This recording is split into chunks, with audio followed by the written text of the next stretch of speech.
Racist politician blocks black family from resources, then discovers their powerful secret. The small town of Springdale was all too familiar with the polished speeches of Henry Davis. As he stood at the podium in front of the town hall, his gray suit perfectly pressed and his smile as wide as ever, he spoke of community unity and equal opportunity for all. But behind that friendly facade, Henry harbored secrets. What no one knew was that Henry had quietly made it his mission to keep the Martins, a black family who had lived in Springdale for generations, from thriving. Henry saw them as a threat to his carefully crafted image and control over the town's resources. Under the guise of local development, he had blocked their small business from receiving any town grants and used his influence to stop their home from qualifying for important renovations. The Martins had no idea why every door they knocked on was suddenly shut tight. But what Henry didn't know was that the Martins were far more connected than he realized, and he was about to learn the hard way that his carefully hidden prejudice would come back to haunt him in ways he never imagined. The Martins had always been the kind of family everyone respected, hardworking, quiet, and determined to better their community. Mr. Martin ran a small, family-owned construction company that had helped build homes in the area for decades. His father had started the business after moving to Springdale, and it was one of the few black-owned businesses that had managed to survive through generations of hardship and systemic challenges. Despite their efforts to contribute to the town, things had changed recently, and not for the better. It started with a simple request. The Martins wanted to expand their business by bidding for a local government contract to help with the renovation of public buildings in Springdale. They had been more than qualified with years of experience and a track record of excellent work, but when they applied, they were mysteriously disqualified from the bidding process. "We've never had any issues before," Mrs. Martin had said, confused and frustrated. "I don't understand why we can't even get a foot in the door." Then there was their home. The Martins lived in a modest but beautiful house, a home they had built themselves many years ago. It was one of the oldest homes in their part of town, but recently it had needed some important renovations, upgrades to the roof, plumbing, and electrical systems. Like any responsible homeowners, they had applied for local grants meant to help long-term residents maintain their homes. But every time they filled out the paperwork, they were rejected, the reasons vague and nonsensical. "We'll figure it out," Mr. Martin reassured his wife, but he couldn't hide the frustration in his voice. What the Martins didn't know was that Henry Davis was behind every roadblock they encountered. From his office, Henry made sure that the Martins' applications were quietly set aside, ignored, or outright denied. As the town's influential councilman, Henry had his hand in nearly every decision involving local development and public funds. He couldn't stand the thought of a black family gaining more influence in Springdale, especially one as respected as the Martins. It wasn't just business, it was personal. Henry had grown up hearing his father complain about how Springdale had changed over the years, how families like the Martins were taking up too much space, becoming too successful. Henry believed it was his responsibility to maintain the town's old values, and that meant keeping families like the Martins from gaining too much power. But the Martins weren't the type to give up easily. When their bids were denied and their grant applications rejected, they began to dig deeper. Mr. Martin spoke to other small business owners in the community, especially the few other minority-owned businesses. As he suspected, they too had faced similar issues, unexplained rejections, being overlooked for public projects, and facing financial hurdles that seemed almost impossible to overcome. Mrs. Martin reached out to community leaders, trying to understand why their perfectly valid requests were being denied. At first, they received only silence or vague explanations. But the more they pushed, the more it became clear that something was wrong. The Martins were beginning to suspect that someone was deliberately working against them. "We're going to fight this," Mr. Martin declared one evening, sitting at the dinner table with his wife and children. "This isn't just happening to us. It's happening to others too. We've worked too hard to be treated like this." Mrs. Martin nodded in agreement, determination filling her eyes. "We won't let them shut us out." The Martins had more allies than they realized. What Henry didn't know was that the Martins weren't just an ordinary family. Their roots in Springdale went much deeper than he ever imagined. The Martins were descendants of James Martin, a highly respected historical figure in the region, whose legacy included significant contributions to the town's founding, contributions that had long been forgotten or deliberately erased from the town's history books. As the Martins began to uncover this hidden legacy, they realized they held a powerful card. James Martin's legacy was tied to key figures in the state, including a prominent politician who was a distant relative. The Martins had the ability to not only expose Henry's actions but to rally political and legal support in a way that would shake the town's leadership to its core.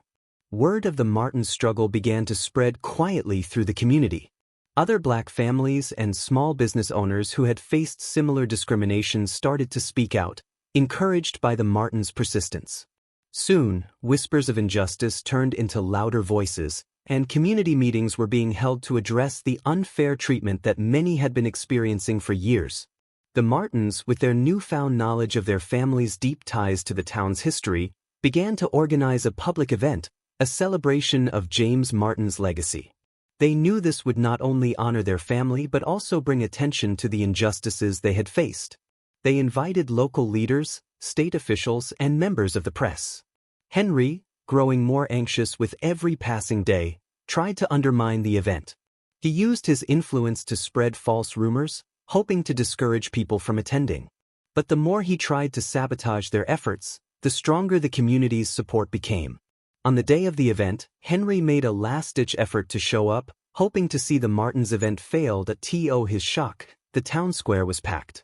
People from all over had gathered to celebrate the Martins and their long-overlooked contributions to Springdale. As the Martins took the stage, they revealed not only the rich history of their family but also the discrimination they had faced under Henry's leadership.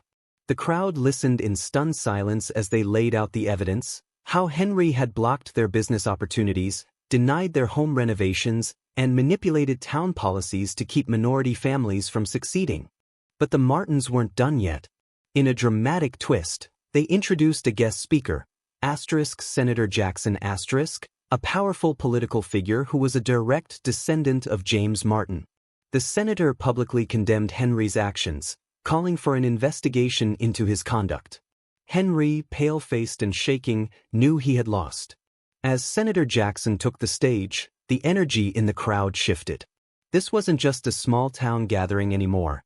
It was now a public reckoning. Senator Jackson wasn't a stranger to Springdale. He had visited the town many times over the years, but most people had never known the full connection between him and the Martins. He began his speech by reminding the audience of the town's history, how families like the Martins had played a key role in its development, though their contributions were often forgotten or ignored. As descendants of James Martin, the senator said, the Martins have been pillars of this community for generations, even when the odds were stacked against them. It's time we honor their legacy, not only for what their ancestors did but for what this family continues to do today. Henry, standing in the back of the crowd, felt his stomach turn. This wasn't how things were supposed to go. He had expected a small, inconsequential gathering that would quickly fade away. Instead, it had turned into a public spectacle, and now the very people he had tried to keep down were being lifted up, right in front of him. Henry's mind raced as he watched Senator Jackson speak. Every word felt like a nail in the coffin of his political career. He had worked for years to build his image as a well-respected leader of the community. He had convinced himself that his actions against the Martins were justified, that he was simply maintaining the integrity of the town. But now, it was clear that his time was running out. He slipped away from the crowd, retreating to his office at Town Hall. Once inside, he locked the door behind him and sat at his desk, his hands trembling as he pulled out his phone. He needed to think. Who could he call? How could he spin this?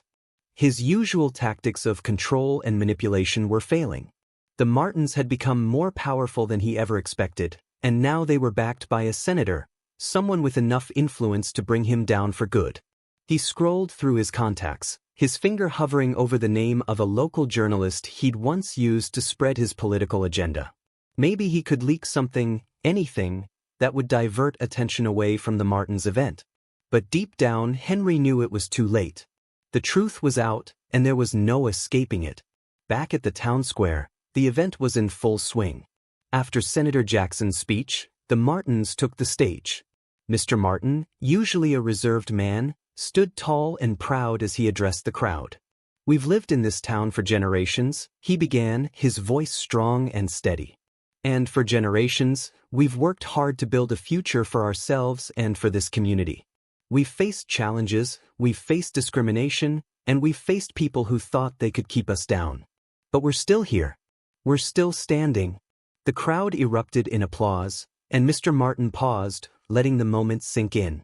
"We didn't come here today to ask for sympathy. We came here to demand the respect that we, and every other family in this town, deserve. This isn't just about us. It's about every person who has been silenced, who has been pushed aside, who has been told they don't belong. We belong." The audience, filled with families who had faced their own struggles, stood in solidarity with the Martins. Many in the crowd wiped away tears, moved by the Martins' resilience and determination. It was a powerful moment of unity, something the town hadn't seen in years. As the Martins event continued to draw attention, Henry's downfall began in earnest. News of his underhanded tactics spread quickly, especially after several local business owners came forward to share their own stories of discrimination and unfair treatment. The local news station ran a segment on the growing scandal, interviewing the Martins and other community members who had been affected by Henry's policies. The investigations into Henry's conduct were swift. State officials, prompted by Senator Jackson's involvement, began looking into Henry's financial records, town council decisions, and the grant programs he had manipulated. It didn't take long for them to uncover a pattern of corruption. Henry had not only blocked minority families from receiving resources but had also funneled money into his own personal projects. Henry, once a man of power and influence, quickly became a pariah in his own town. His allies distanced themselves from him, fearing the repercussions of being associated with a man who was now publicly exposed as a racist and corrupt politician. His political career, once secure, crumbled before his eyes. Meanwhile, the Martins continued to rise. The publicity from the event and the support of Senator Jackson brought new opportunities their way. Their business, once struggling, began to thrive as new clients came to them, impressed not only by their work but by their perseverance in the face of adversity. The Martins' home, which had been in desperate need of repairs, finally received the attention it deserved. The community, inspired by the Martins' story, came together to help renovate the house. Volunteers showed up in droves, offering their time and skills to ensure the Martins' home was restored to its former glory. For the first time in years, the Martins felt a sense of peace and accomplishment. They had fought back against an unjust system and won, not just for themselves, but for their entire community. In the weeks following the event, Henry's life unraveled completely. He was removed from his position on the town council, disgraced and humiliated. His wealth, once a symbol of his power, dwindled as legal fees mounted and lawsuits were filed against him. He had become a cautionary tale, a man who had tried to hold on to power through hatred and bigotry, only to lose everything in the end. One day, as Henry walked through the town he once ruled, he noticed something that stopped him in his tracks. The Martins' house, now fully renovated, stood proudly in the distance. In front of the house, a new plaque had been installed, one honoring James Martin and his contributions to the town's history. Henry stood there for a long moment, staring at the plaque. It was a stark reminder of the legacy he had tried to erase, the people he had tried to hold down. But no matter what he had done, the Martins had risen above him. They had become stronger, while he had been left with nothing. As Henry walked away, a group of children ran past him, laughing and playing as they made their way to the Martins' house. Mrs. Martin stood on the porch, smiling as she waved to them. The Martins' home had become a symbol of hope and resilience in the community, a place where people gathered to celebrate their shared history and look toward a brighter future. The story of the Martins would be told for generations to come, a reminder that no matter how hard someone tries to suppress others, the truth will always rise to the surface. And as for Henry, he would forever be remembered not as a leader, but as the man who tried, and failed, to stop a family's legacy from flourishing. In the weeks following the Martins' public event, Springdale began to change in ways no one had anticipated. The community, once divided and silent, started to find its voice. The Martins' story inspired others to share their own experiences, And as more individuals spoke out, the narrative shifted. Conversations about race, equality, and justice that had long been hushed in the shadows now filled the air, echoing through the town. Mrs. Martin set up weekly meetings in the town hall, where residents could come together to share their stories. "This isn't just about us," she would say, her voice steady. "It's about creating a space where everyone feels safe and heard. We need to build a community that values each and every one of us." People began to come out of their shells, sharing tales of discrimination, hardships, and the many ways they had been overlooked. From families facing housing discrimination to small business owners struggling to gain traction, the stories flooded in. With each meeting, the townspeople grew closer, their bonds strengthening as they found common ground in their struggles. Meanwhile, Henry Davis found himself isolated. Once a prominent figure in the town, he now moved through the streets as a ghost of his former self. The businesses that had once relied on his support turned their backs, refusing to acknowledge him in public. His once gleaming reputation was tarnished beyond repair, and the walls he had built to shield himself from the truth were crumbling. Sitting in his empty office, he scrolled through social media, watching as the Martins were celebrated for their resilience. Videos of their speeches were shared widely, showcasing the support they garnered from the community. In stark contrast, Henry's past actions were being revisited, his discriminatory tactics laid bare for all to see. Feeling cornered and desperate, Henry turned to his old allies for help, but most of them were hesitant. "I'm sorry, Henry," one former supporter said, avoiding eye contact. "I can't be associated with you anymore. It's not worth the risk." Each rejection chipped away at his already fragile sense of self, and he grew increasingly paranoid. As the community rallied around the Martins, they decided to leverage their newfound influence for good. Mr. Martin and his wife envisioned creating a non-profit organization dedicated to helping minority families in Springdale navigate the complex landscape of local politics, business opportunities, and home ownership. "We can't let what happened to us happen to others," Mr. Martin said during one of their planning meetings. "We need to empower families to advocate for themselves, to stand up for their rights, and to pursue their dreams." They called their initiative Springdale Together, aiming to bridge the gaps that had long existed in the community. The response was overwhelming. Local businesses offered to sponsor events, and volunteers flocked to help. The Martins had struck a chord, igniting a passion for change in the hearts of many. Over the next few months, Springdale Together blossomed into a community hub. Weekly workshops covered everything from understanding local government processes to financial literacy, empowering families with the tools they needed to succeed. The Martins brought in guest speakers, including successful entrepreneurs and civil rights activists, who shared their stories and insights. Mrs. Martin took a special interest in mentoring young women in the community, encouraging them to pursue education and careers in fields where they had been historically underrepresented. "Your voice matters," she would tell them. "You have the power to shape the future, not just for yourselves but for generations to come." The workshops soon became a gathering place for laughter, sharing, and solidarity. The town felt different. People were more engaged, more invested in one another's success. As Springdale Together gained traction, the Martins decided to organize a larger community event, a festival celebrating diversity, unity, and the strength of their collective voice.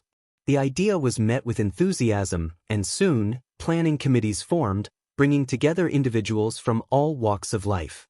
The day of the festival arrived, and the town square transformed into a vibrant tapestry of colors, sounds, and cultures.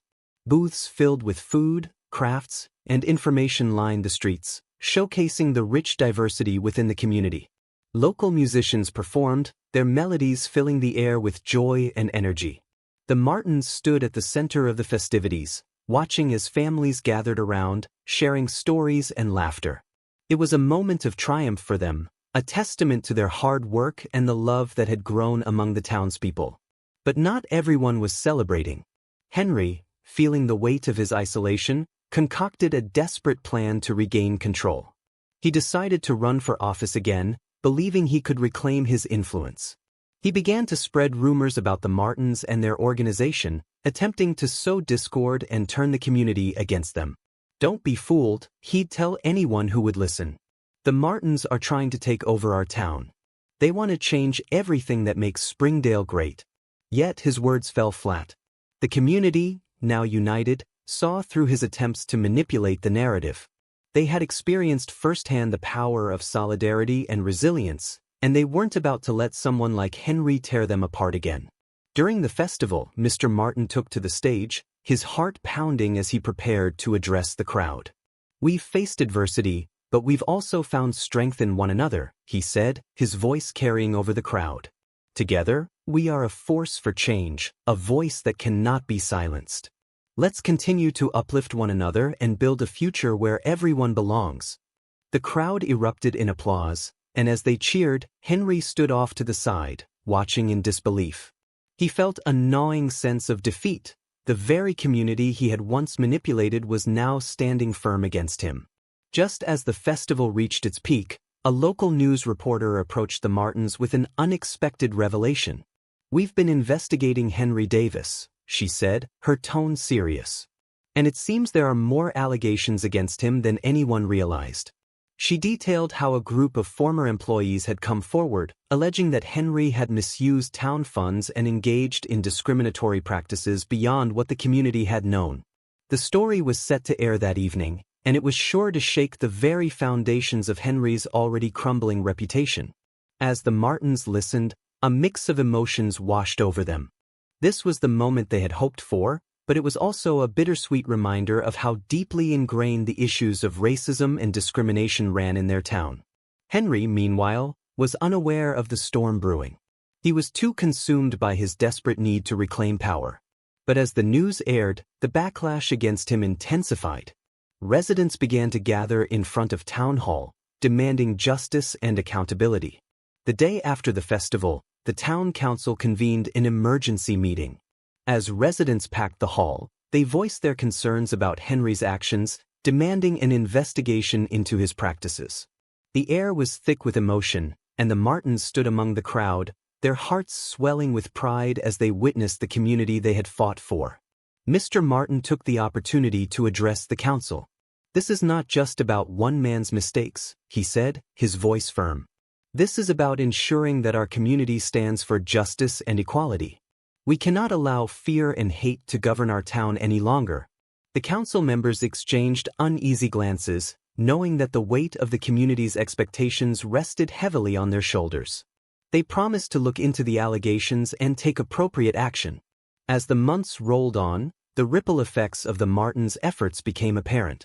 People began to talk openly about their experiences and challenges, no longer feeling ashamed or afraid. They formed alliances, worked together on community projects, and held events to celebrate their shared history. The story of the Martins and their fight for justice became a powerful symbol of resilience, echoing through the halls of Springdale for years to come. They had sparked a movement, one rooted in love, unity, and the unwavering belief that everyone deserves a chance to succeed. The atmosphere in Springdale was electric. Whispers of discontent filled the air as residents gathered in small groups, their voices rising with each passing day. The success of the Springdale Together initiative had ignited a fire of awareness, and the community was ready to confront the injustices that had long lingered beneath the surface. At the center of this turmoil stood Henry Davis, once a titan of the town, now a man facing the repercussions of his own actions. In the days leading up to the community meeting at the town hall, tensions escalated. Residents were angry. They felt betrayed by the man they had once trusted. As news of Henry's alleged misdeeds began to circulate, people grew increasingly emboldened to speak out against him. This culminated in a pivotal meeting where the community would demand accountability, and Henry would be forced to confront the consequences of his past. The town hall buzzed with anticipation. Residents filled the seats, their faces a mix of determination and anxiety. Mr. and Mrs. Martin stood at the front, flanked by their supporters. They had called this meeting not just to address Henry's actions but to reclaim their community's narrative. As they waited for the proceedings to begin, Mrs. Martin looked out over the crowd, feeling a sense of solidarity among those present. This was their moment. As the meeting commenced, the mayor introduced the agenda, highlighting the issues at hand. "Today, we are here to discuss the troubling allegations surrounding Mr. Henry Davis," she said, her voice steady. These allegations have caused a rift in our community, and it is imperative that we address them openly and honestly. The crowd murmured in agreement, their emotions boiling beneath the surface. One by one, residents began to share their stories, recounting their experiences of discrimination and fear under Henry's reign. They spoke of denied opportunities, unjust evictions, and the pervasive atmosphere of hostility that had long stifled their voices. Just as the meeting seemed to reach a boiling point, a familiar face stepped forward, a member of the Martins' extended family, Aisha, who had been quietly listening in the back. Aisha was not only a fierce advocate for social justice but also had connections that ran deep within the political landscape of the state. With a determined stride, she approached the microphone. "I have information that might shed light on what's really happening in Springdale," she began, her voice clear and resolute. "Many of you know me as a member of the Martin family, but what you may not know is that my connections extend to influential political figures at the state level."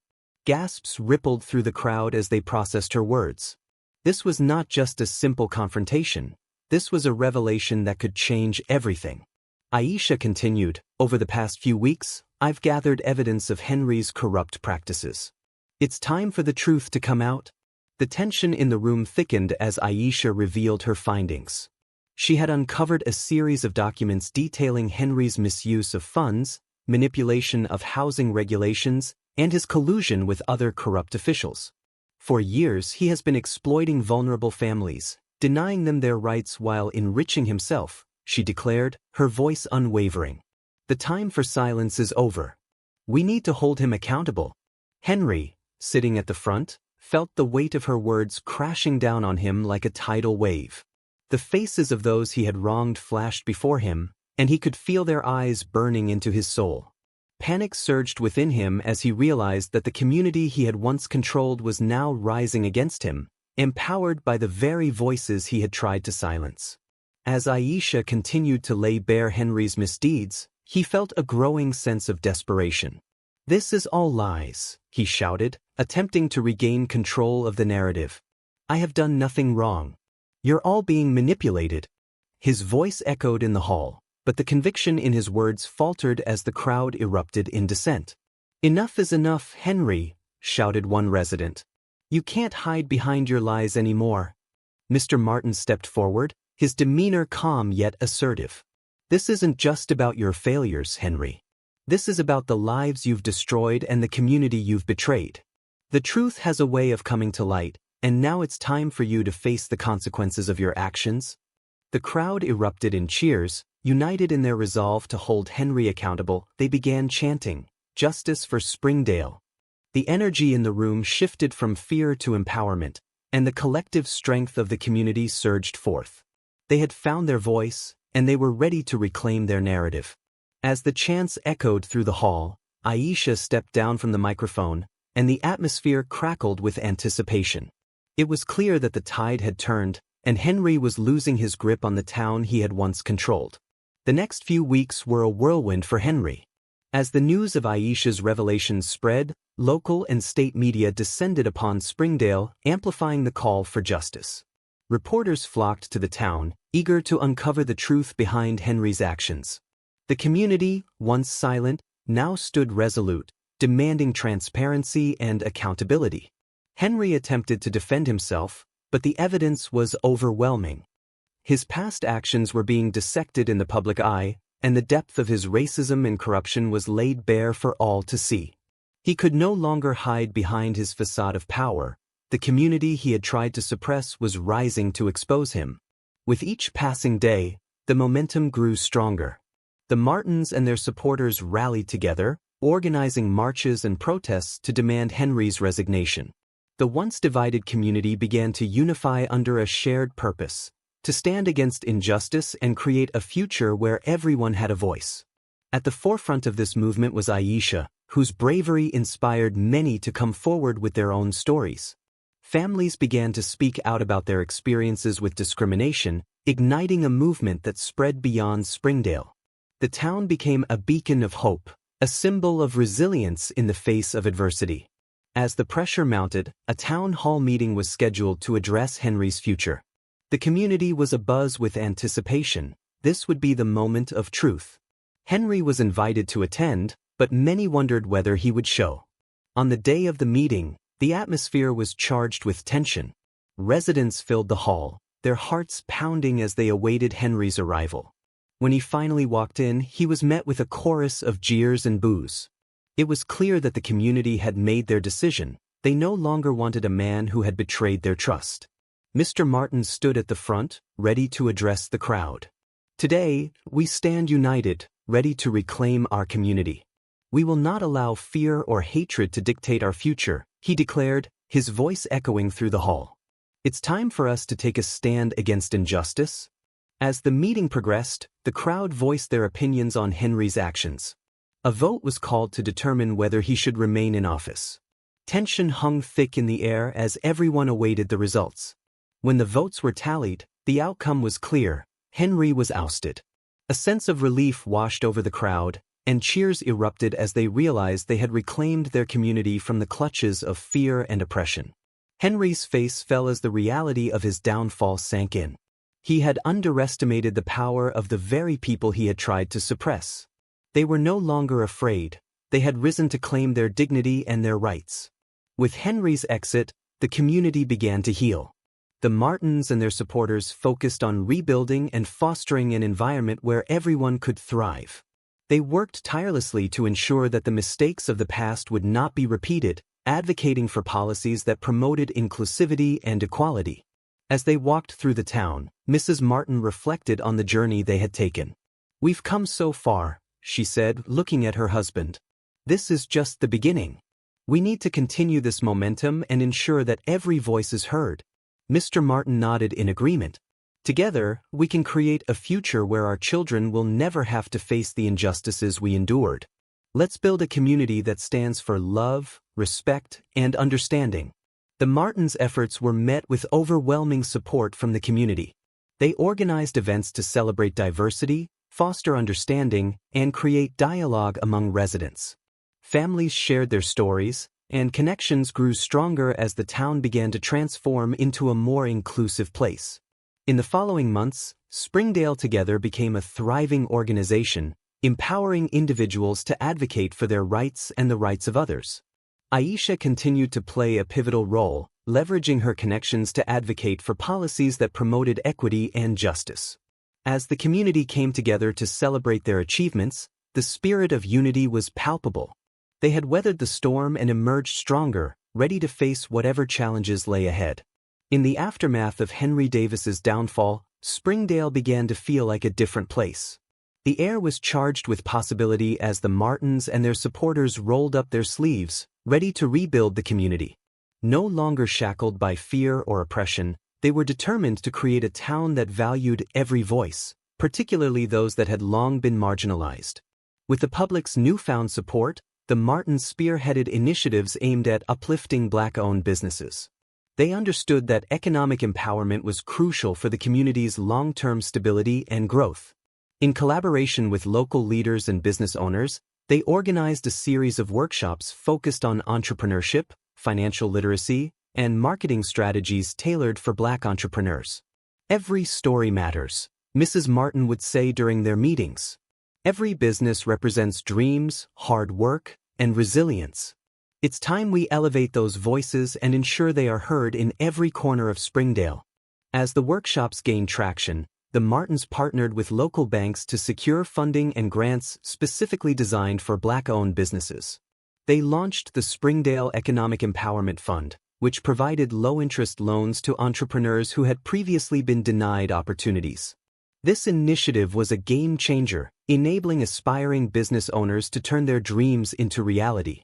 Local entrepreneurs began to flourish, and the community witnessed a revitalization of spirit. New shops, restaurants, and services began to open, transforming Springdale into a vibrant hub of diversity and creativity. The Martins celebrated each new business with enthusiasm, knowing that their collective efforts were paying off. "Look at what we've built together," Mr. Martin said during a community celebration to honor the new businesses. "This is just the beginning. Together, we are shaping a future where everyone can thrive." As the Martins' initiatives flourished, a ripple effect began to spread throughout the community. Residents who had once felt disempowered found their voices, stepping up to support their neighbors and fellow business owners. Local schools implemented programs to teach students about entrepreneurship and financial literacy, ensuring that the next generation would be equipped to navigate the economic landscape. The community gatherings became a staple of life in Springdale, where residents came together to share resources, collaborate on projects, and celebrate their achievements. The Martins encouraged everyone to share their stories, fostering a sense of belonging and unity. As families gathered for potlucks and events, Mrs. Martin would remind them, "Our strength lies in our connections. Together, we can overcome anything." Meanwhile, Henry's world continued to crumble. He had lost his position and faced intense public scrutiny. The very community he had once controlled was now demanding accountability for his actions. His attempts to redeem himself were met with disdain, and the isolation he felt deepened. News outlets investigated his past, uncovering further instances of corruption and discrimination. His reputation, once untouchable, was now a cautionary tale. People began to share stories of their experiences with him, illustrating the deep-seated impact of his prejudice. The narrative shifted from fear of Henry to a collective recognition of the harm he had caused. Henry became a symbol of the consequences of hate and prejudice, a stark reminder of what happens when one tries to hold others down. His story resonated beyond Springdale, sparking conversations about racism and accountability across the state. As the community rallied around the Martins, they began to understand the lessons that emerged from Henry's downfall. They realized that true power comes not from oppression but from unity and love. Henry's fall became a rallying cry for justice, a testament to the idea that those who perpetuate hate only harm themselves in the end. In town hall meetings, residents reflected on how they had allowed fear to dictate their actions for far too long. The Martins led discussions on how to prevent the rise of another like Henry, advocating for systems of accountability and transparency. "Let us be the change we wish to see," Aisha said during one of these meetings, echoing the sentiments of the community. "Together, we can build a Springdale that reflects our values of inclusivity, respect, and love." As Springdale continued to flourish, the Martins became pillars of the community, embodying the resilience and strength they had fought for. They inspired others to rise above their struggles, showing that empowerment comes from lifting one another up rather than tearing each other down. During a celebration marking the anniversary of Springdale together, the Martins stood on stage, surrounded by friends, family, and supporters. The atmosphere was electric, filled with laughter and joy. As Mr. Martin took the microphone, he felt the weight of the journey they had taken. "Today, we celebrate not just our victories but the spirit of this community," he began, his voice steady. "We have faced challenges that seemed insurmountable, but we stood together, united in our commitment to justice and equality." The crowd erupted in applause, and Mrs. Martin joined him at the podium. "Let us remember that our strength lies in our unity. We must continue to uplift each other, to stand against injustice, and to create a future where everyone has the opportunity to succeed." As the celebrations continued, the Martins looked around at the faces of their friends and neighbors. They knew that the road ahead would not always be easy, but they felt a renewed sense of hope. They were committed to fostering a legacy of love and resilience, one that would endure for generations to come. In the following years, Springdale Together grew into a statewide initiative, inspiring other communities to follow suit. The Martins became sought-after speakers, sharing their story of resilience and hope. They traveled across the state, igniting change and inspiring others to take action against discrimination and injustice. As they reflected on their journey, the Martins understood that their story was not just about overcoming adversity, it was about the power of community, the importance of love, and the necessity of standing together in the face of hate. They had emerged from their struggles not just as survivors but as champions for change, proving that true power lies in unity and resilience. The sun set over Springdale, casting a warm glow over the town that had come to symbolize hope and transformation. As the Martins walked hand in hand through the streets, they marveled at the vibrant businesses and the laughter of children playing in the park. They had built something beautiful together. A community where everyone had a place and a voice. Mrs. Martin turned to her husband, her eyes shining with pride. "We did it, didn't we? We turned our pain into something powerful." Mr. Martin nodded, a smile breaking across his face. "Yes, we did. And this is just the beginning. Our story will continue to inspire others, reminding them that they, too, can rise above adversity." As they walked on, surrounded by the sounds of laughter and celebration, the Martins knew they had not only changed Springdale, they had changed themselves. They had learned the importance of resilience, the power of community, and the transformative nature of love. Together, they were ready to face whatever challenges lay ahead, knowing that as long as they stood united, they could overcome anything. As the sun dipped below the horizon, casting a golden hue over Springdale, the Martins reflected on the journey they had undertaken. From facing discrimination to becoming catalysts for change, they had transformed not just their lives but the lives of countless others in their community. Their story was a testament to the power of unity, resilience, and the unwavering spirit of those who refused to be silenced. The once divided town had come together, fueled by a shared vision of inclusivity and equality. New businesses flourished, and the air was filled with laughter and joy. The Martins stood as symbols of hope, proving that when people unite against injustice, they can create a future where everyone has a voice. As the celebrations continued, the Martins embraced their new role as community leaders. They knew that the road ahead would still hold challenges, but they felt empowered by the strength of their community.